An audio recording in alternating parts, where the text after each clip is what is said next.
Hey everyone.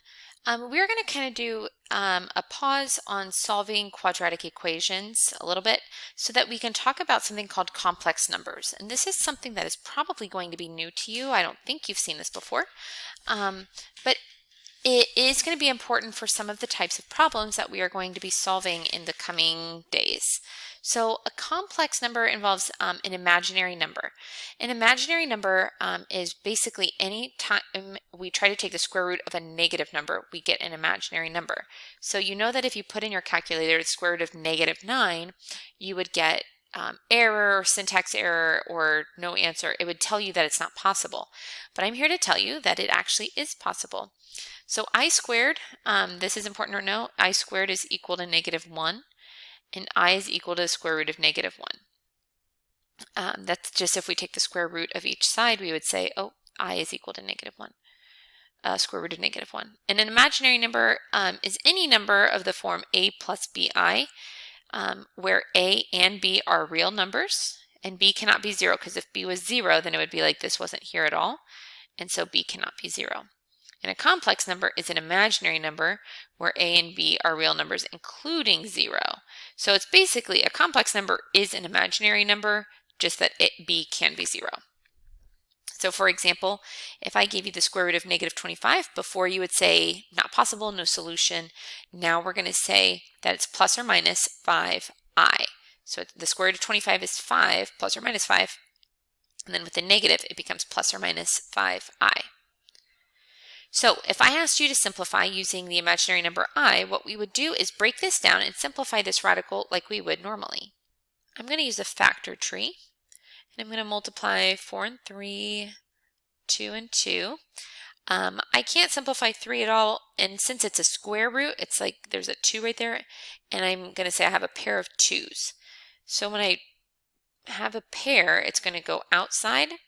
Because of the negative, I have an I on the outside, but then anything that doesn't have a pair has to stay on the inside. And I would put a plus or minus in front of it. I would just get plus or minus 2i radical 3. Simplifying radicals is something that you've done before and something we'll do again. But again, I wanted you to see how it's done when there's a negative. So try this one. What happens when we do the square root of -72 and we want to simplify it? What do we get? All right. So if I look for two numbers that multiply to 72, I could come up with 9 and 8, 3 and 3, 4 and 2, and that would be 2 and 2. So I'm looking for sets of 2, excuse me. And so I have a set of 2 2's and a set of 2 3's. Both of those are going to go outside of my radical. And then because of the negative, there's an I outside as well. There was a 2 left over. And if it's not a perfect square, you're always going to have something left over. So simplifying a little further, that would just give me 6i radical 2. Oh, plus or minus. All right, so we're going to look at a few other operations. We're going to put this as a complex number. So I've got the 7 already, but I know that this is going to involve an I. So I'm going to get 6 and 3. 2 and 3, and then I've got a pair of 3's here, so I'm going to get 3i square root of 2 plus 7, but we need to put it into this form. We need to put it into the complex number form. So I'm going to rewrite this as 7 plus, or minus, because when I take the square root, I get the positive and the negative, 3i radical 2. And that's it. So try this one. See what you get when you write this as a radical. All right. So if I simplify this, I get 7 and 4. So give me, oh, nope, sorry. That goes on the other one. So we get 2 and 2. I've got a pair there. 6 minus, and then because I'm taking square root, it's going to be plus or minus, 2i radical 7. And that would be it. All right, sometimes we're going to do some basic operations. In this case, we're subtracting. But just like before, if I am subtracting, I change that sign and change the sign of everything after it. And I'm just combining like terms. 8 minus 2 gives me 6. 3i minus 4i would give me negative 1i. This one does not get a plus or minus because I wasn't taking the square root of it. It would just say 6 minus I. And I'm going to leave it in that order because I like the I to go at the end. So for this one, when you simplify, what would you get? My only like terms are negative 6i and plus 3i, so I'm going to keep the 4 by itself, and then I'm going to end up with minus 3i. And that would be our final answer. All right, these are not being added or subtracted, they are being multiplied, so I'm going to multiply them together. 12 times 7 is 84, and then I times I would give me I squared. But think back to the very first slide, what does I squared equal? I squared equals negative 1, so I can rewrite this as 84 times negative 1, which would make this just negative 84. If you ever have an I squared, it should be rewritten as negative 1. So now we have to FOIL because these are being multiplied. So this is where we're going to do first, outer, inner, last. So the first terms would give me 24.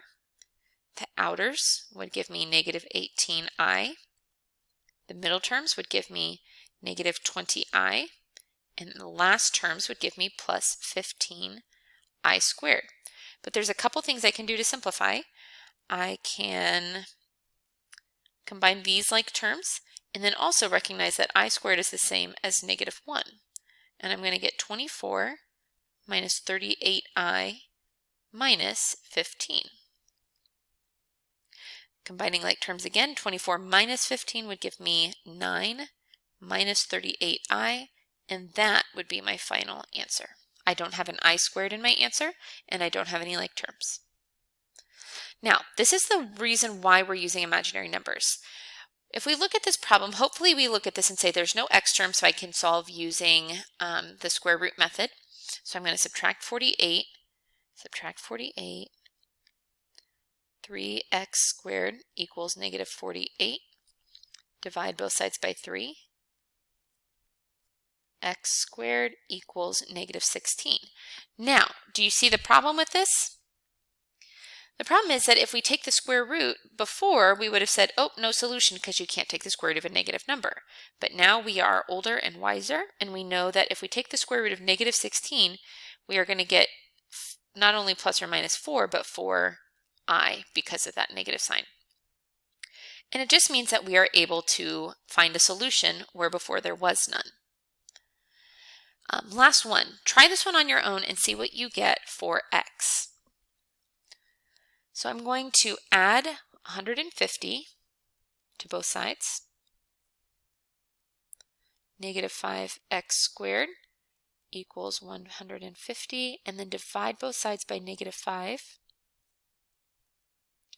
And that's going to give me x squared equals negative 30.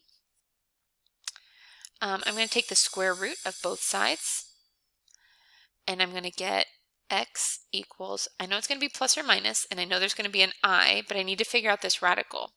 So with the 30, I'm going to break that down, and I'm going to get 10 and 3, we'll do that, 2 and 5. And actually what I see is that there are no pairs here. I can't simplify 30 anymore, so I'm going to rewrite this I closer to the plus or minus, and then it's just going to stay square root of 30 because I didn't have a pair that I could pull out of the radical. So that is an introduction to complex numbers and to imaginary numbers, and we will practice more with this, but if you have any questions in the meantime, please let me know.